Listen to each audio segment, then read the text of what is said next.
Bonjour à tous mes chers amis cinéphiles, qu'est-ce que vous dites aujourd'hui? Bienvenue sur la chaîne de Del Piazza où je vais vous débriefer aujourd'hui la saison 4 de The Witcher.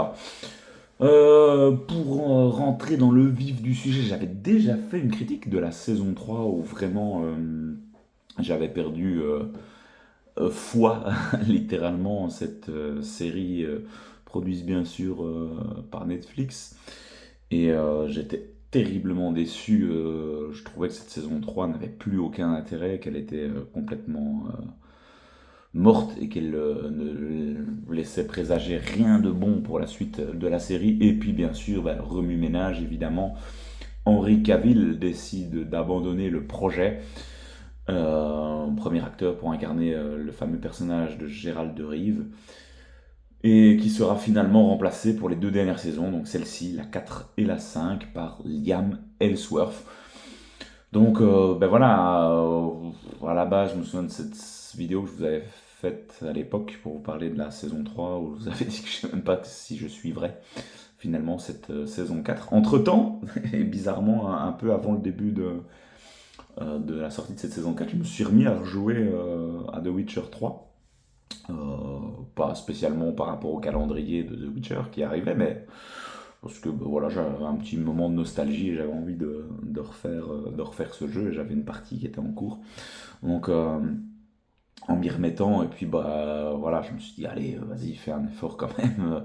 Est-ce que Liam Ellsworth et cette saison 4 allait vraiment anéantir tout ce qui allait être proposé depuis le début de cette série? Alors, ben, pour vraiment parler de Liam Ellsworth en lui-même hein, et dans son rôle de Gérald, il n'y a pas photo, vraiment. Alors, clairement, chapeau à lui hein, de s'être lancé dans un projet pareil, parce que passer après Henry Cavill, où plus personne, limite, n'en a rien à faire de cette série de Witcher, si ce n'est les fans peut-être de la première heure, et encore, voilà, on pourrait en débattre hein, de ça de se dire, mais vraiment, qui regarde encore réellement cette série-là et peut-être par espoir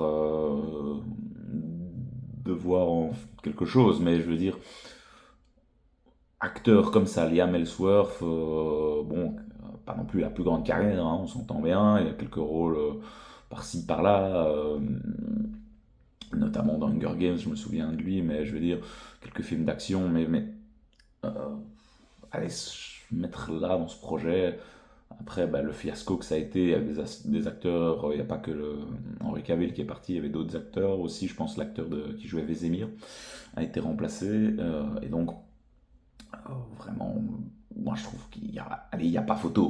Vraiment, ce Gérald-là, bah, est complètement différent et ça saute aux yeux. Moi, chaque fois que je le voyais, ah, le premier épisode, ça piquait aux yeux un peu en tout cas pour moi, hein, je suis toujours très subjectif, évidemment. Hein, si vous avez un autre avis, tant mieux pour vous, hein, si vous avez réussi à tout de suite adhérer au projet, au casting de Liam Ellsworth. Mais voilà, ça a été compliqué. Tout,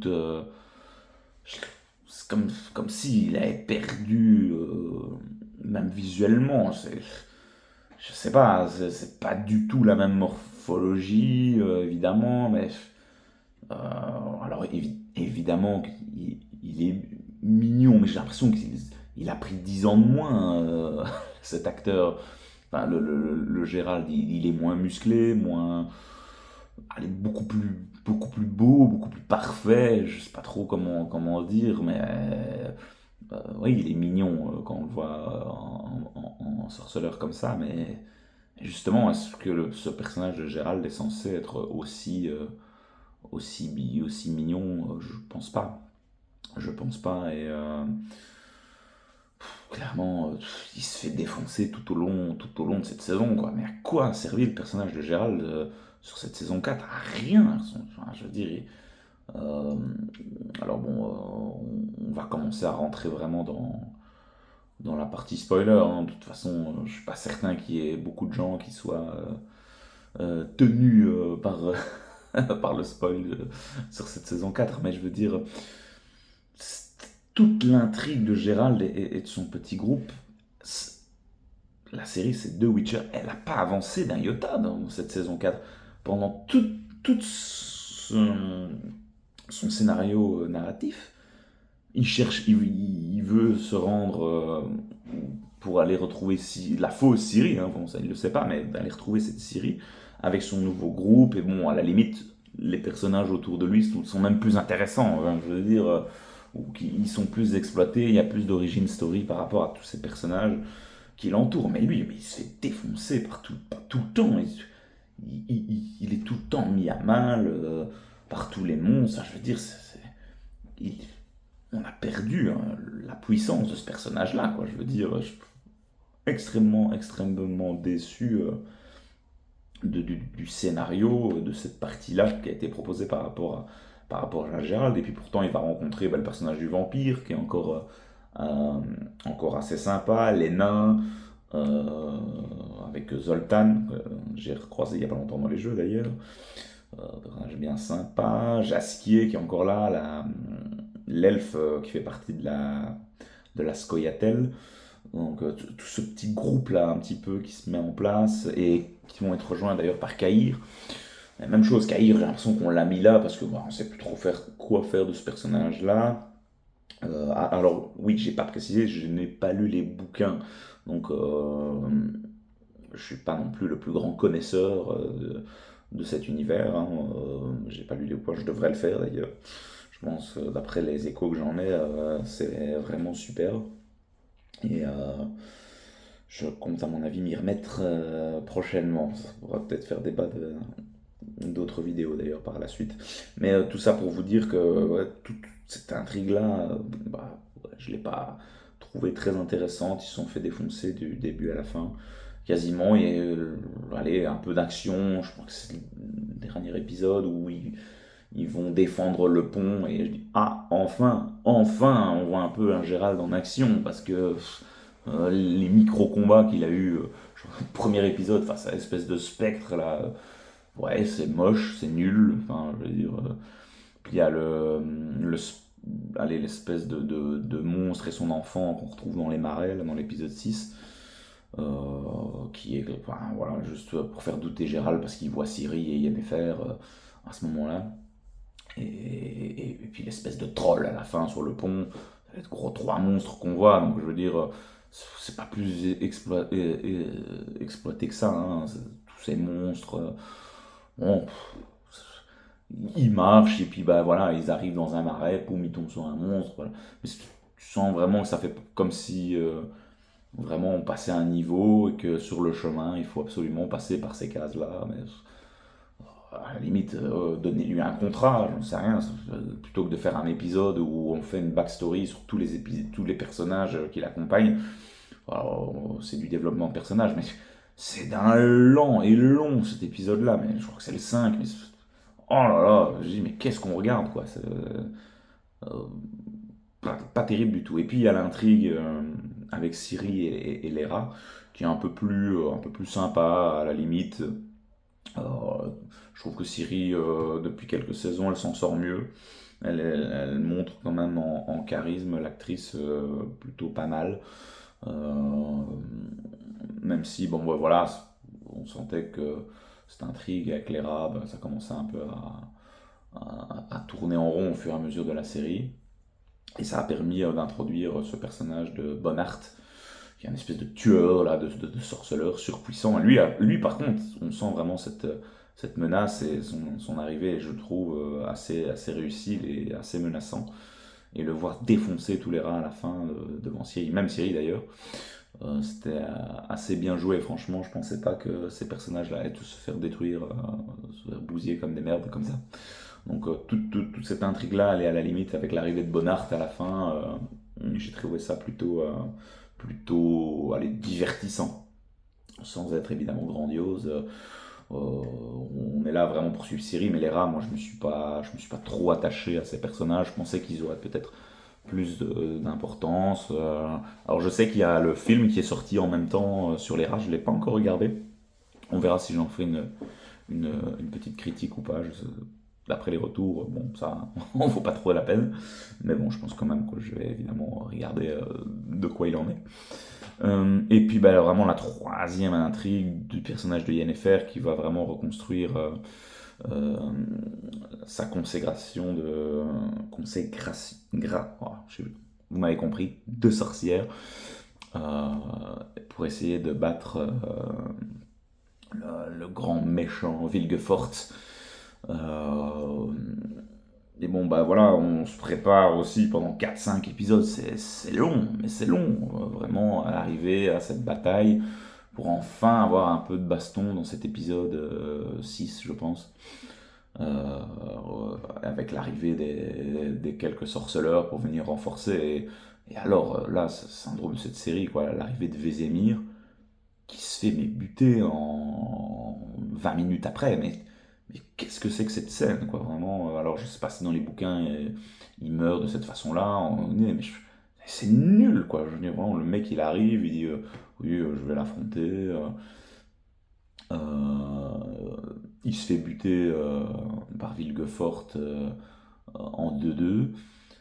Après la bataille, Yennefer va retrouver Gérald, lui dire que Vézémir est mort, et il s'en contrefou pour avoir une relation sexuelle 2 secondes après avec Yennefer, alors que bah, dans les jeux, Vézémir, c'est comme, allez, oui, c'est un peu son père, son mentor, son Obi-Wan Kenobi, enfin, j'en sais rien, mais je veux dire, mais tout ça est balayé en 2 secondes, comme si Gérald s'en contrefoutait. C'était un peu le grand-père de Ciri. Je vois encore cette scène dans le jeu vidéo qui est 1000 fois mieux, quoi, vraiment. Et là, vous avez un duel vraiment en carton avec une mort. Ouais, vraiment, je trouvais ça clairement un manque de respect pour le personnage de Vizimir. C'est l'impression de dire, bon, ok, ce personnage-là, on n'a plus rien à foutre, allez, on peut le buter, voilà.